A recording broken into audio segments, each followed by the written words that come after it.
Hello po! Kamusta po mga katambay? Muli po, ito si Kamanong sa Tambayang Makabayan. Komento ni Kamanong mga katambay. Ito po, putok na putok po ito sa social media pero hindi po sa mainstream media, lalo po sa malalaking istasyon po ng ating bansa.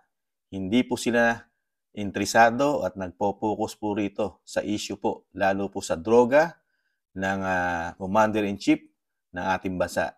Nagtataka rin po si Kamanong, bakit po kaya mga katambay? Ito po ang kukomentuhan natin ngayon at pakinggan po natin ang isang balita o ang isang balita na nawalan o talagang ginipit. Sila na lang po ang nagbabalita dito po sa sinasabing putok na putok sa social media. Ito pong sinatawag na pulboronic issue ng Commander-in-Chief ng Pilipinas. Pakinggan po natin kung bakit hindi nagkaka-interest ang pinakamalalaki na media sa ating bansa. Pakinggan po natin. Matapos pumutok ang issue ng PIDEA leaks, hanggang sa dinggin ito sa Senado ay tila walang ibang media, maliban lang sa SMNI, ang naglakas ng loob na kunan man lang ng payag si dating PIDEA agent Jonathan Morales patungkol dito. Si Carlo de la Peña, sorry po. Sa media entity na iba, wala po eh. Wala pong wala pong siguro dahil na rin sa takot na mangyari sa kanila, yun nangyari sa SMNI. Ito ang isinagot ni dating PIDEA agent Jonathan Morales nang tanungin kung may iba pang media entity ang lumapit sa kanya para hingin ang kanyang panig tungkol sa PIDEA leaks. Minsan nga lang daw siyang na-interview sa isang istasyon ng radyo kung saan napagsabihan pa siyang huwag mag-name drop o magbanggit ng pangalan na isang personalidad dahil baka mawalan aniya sila ng trabaho. Nagkomento patungkol rito ang dating Chief Presidential Legal Counsel, Attorney Salvador Panelo, at sinabing hindi nakatakataka ang ganoong pangyayari. At least, merong medyaryo na okay, like Manila Times. Lahat ng opinion mo doon, kahit na papabaya ka. Daily Tribune, every now and then, meron din. Kumisan, ayaw. Pero, most of the time naman nilalabas. But the rest, wala talagang pag-asa. Takot. Kaya naman ito ang naging payo ng dating opisyal tungkol sa dapat na gawin ng isang mamamahayag. Alam mo kasi yung freedom, hindi yung binibigay. Yun ina-assert. Kung ang taong bayan, mananahimik kayo, well, you deserve to be what you're getting. So you have to assert that. Correct. Tumayo kayo. Maging ang political strategist na si Malu Tequia, sinabi ring tahimik ang mainstream media pagdating sa mga mahalagang issue na dapat maipaalam sa taong bayan. At saka yung isa pa, yung mainstream media. Kaya nga ang sabi ko, kung sino mag-headline bukas na nangyari sa hearing sa Senado, tingnan natin kung buhay pa ang mainstream media. Kasi yan sa pinapakita nyo, SMNI lang eh. Ito bang paninigil na ito hindi newsworthy? O dahil galit ang media sa Duterte, kaya nila ginagawa ito? Nakakalungkot dahil imbis na may malayang pahayagan sa mga nangyayari at na papakita sa taong bayan ang kamalian nitong administrasyon, parang iilan lamang ang nagsasabi sa social media at saka ang SMNI. Yan nakakalungkot kasi hindi dapat sinisikil ang karapatan ng taong magpahayag ng gusto niya or sa English, yung peaceably assemble to redress grievances. Yun ay isang karapatan ng bawat isang Pilipino. Para sa Diyos at sa Pilipinas kung mahal, Carlo de la Peña. Yan po mga katambay, narinig po natin ang pahayag po, lalo po ng mga nagsusuri at lalo ang pahayagan po na natanggalan po o talagang matatanggalan di umano na istasyon, ang SMNI mga katambay, na tanging sila lang daw po ang talagang nadidinigan natin at napapanuoran sa social media ng mga kaganapan at napaka-importanting issue ng ating bansa, lalo po sa Commander-in-Chief. Di po ba mga katambay, yung napakalaking issue na talagang nasa balikat niya yung pagiging drug addict at user di umano ng pinagbabawal na gamot na sinasabi nila na polboronic, mga katambay. Pero dito po sa talagang mainstream media na napakalalaki, di po ba? Yun nga po sabi ni Prof.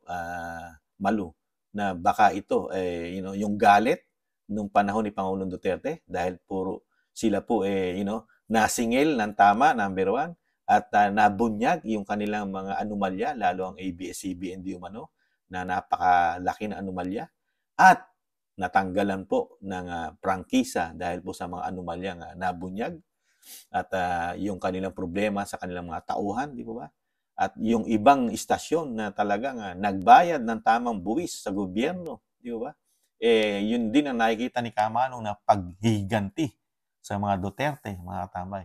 At isa pa, yung takot din po, di umano, na masunod o mangyari dito po sa istasyon ng SMNI na sa pagbubunyag ng mga nakikita pong korupsyon, di umano, at yung paglaban, di umano, at pagsugpo, pagtulong dito po sa mga kaliwang grupo, mga terorista, at pagbunyag nga sa mga korupsyon ng gobyerno, taong gobyerno.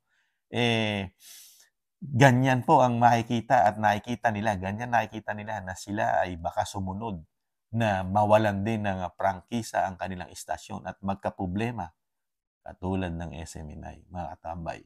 Kaya po, hindi na po tayo nagugulat, mga katambay, na talagang sabi nga po mismo ni Attorney Sal Panelo na kinikitil at naikitil talaga, at ganun din ang sinasabi ni Prof.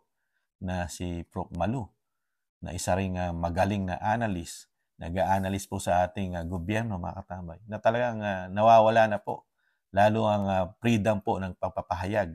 Hindi katulad nung panahon ni Pangulong Duterte, di ba? Malayang-malaya ang mamahayag. Kahit nawalan ng prangkisa ang ABS-CBN, pero dire-diretso pa rin ang kanilang pagbakbak. Paninira, lahat po kinakalkal nila, di ba? Napakarami nila kinakalkal. Ikinakabit sa Pangulo, di ba? Kahit po yung sinasabing hindi naman korupsyon, pati nung pandemic na sinasabing may parmali pa at kung ano-ano pang mga kaso na talagang iniimbestigahan nila. Pero nakatutok ang media, mga katamay.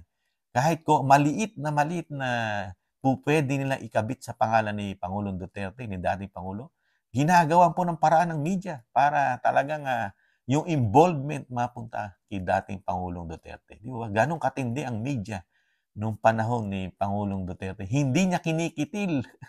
Maliban lang sa talagang nakita natin ang ABS-CBN na napakadaming ginawang anomalya di umano sa kanilang istasyon, at kaya lang po sila nawala ng prangkisa. Pero ito pong SMNI na wala namang matinding anomalya o korupsyon na nakita, maliban lang doon sa pagtatanong di umano doon sa kamera kung saan at totoo po ba na ganyan kalaki ang inyong travel fund, ang mga extraordinary. Yun po. Ganun po ang nangyari, mga katabay. Nagkaproblema na agad ang kanilang istasyon dahil nagtanong po sila kung totoo ba yung napakalalaking numero na nagagastos at nagagamit lang sa travel fund. Ang pera ng bayan, mga katabay. Kaya po, nakakalungkot po ngayon, ibang-iba yung panahon ni dating Pangulong Duterte, yung malayang pamamahayag, na talagang tinututukan mo, yung nakikita nila di umano na problema ng bansa na talagang pinipilit. Pero ngayon, walang nakikita. Walang nakikita ang mga malaking mainstream media natin. Iilan-ilan lang po. At parang takot. Mismo, sinasabi ni Sal Panelo, meron mga iilang istasyon na po pwede kang magsalita, i-open. Pero huwag kang magbabanggit ng mga pangalan. Baka sila ay wala ng trabaho. Ganon din po ang sinabi ni Chief Agent, ni dating Agent PIDEA, di ba? Na si Sir Morales. Iisang istasyon lang yung nag-interview sa kanya. Pero hindi pa siya pwede mag-mention ng pangalan. Dahil mahirap na.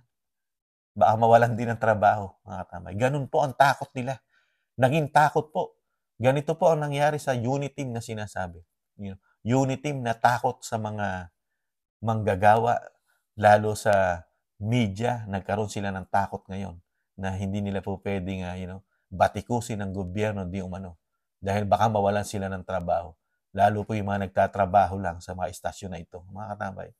Kaya po, hindi na po natin hindi na po natin kinagulat yan dahil mismo si Senadora Amy Marcos nagsabi at nagsalita dyan about dyan na nagkaroon po ng malaking pondo di umano ang mga media at mga social media para lang batikusin ang lumalaban di umano at talagang tumitira sa administrasyon po natin ngayon. Meron pong budget para doon di umano na natatanggap di umano mismong senadora ang nagsabi. Kaya hindi na po na tayo nagtataka na ganito rin po ang nangyayari sa ating sinasabing mainstream media na bingi, bulag sa mga issue pagdating sa administrasyon. Di po ba mga katamay? Pero hindi sila bingi, hindi sila bulag pagka ang issue na pabagsakin ang mga Duterte di umano at idugtong sa West Philippine Sea o South China Sea.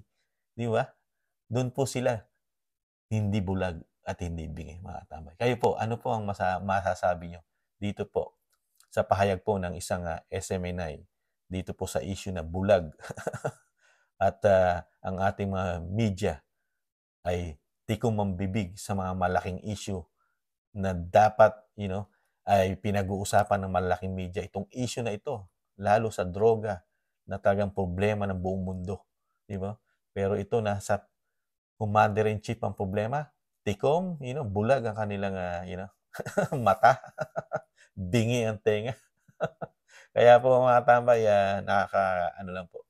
Talagang ibang-iba na po. Napakalaki ng pagkakaiba ng panahon ni dating Pangulong Duterte at sa panahon ni Pangulong Marcos Jr. mga tambay. Kaya taste lang po tayo, talagang ganon. At hindi naman po natutulog yung nasa taas. At sinasabi nga po ng karamihan na talagang hindi forever ang sinasabing natanggap mong pansamantalang power na binigay ng mga Pilipino. At ang mga Pilipino, matatalino na mga tambay. Matatalino na tayo. Hindi lang tayo nagsasalita, pero ang salita natin, isa nakikita ni Kamanong, tayo nagsasalita. Saan? Sa halalan.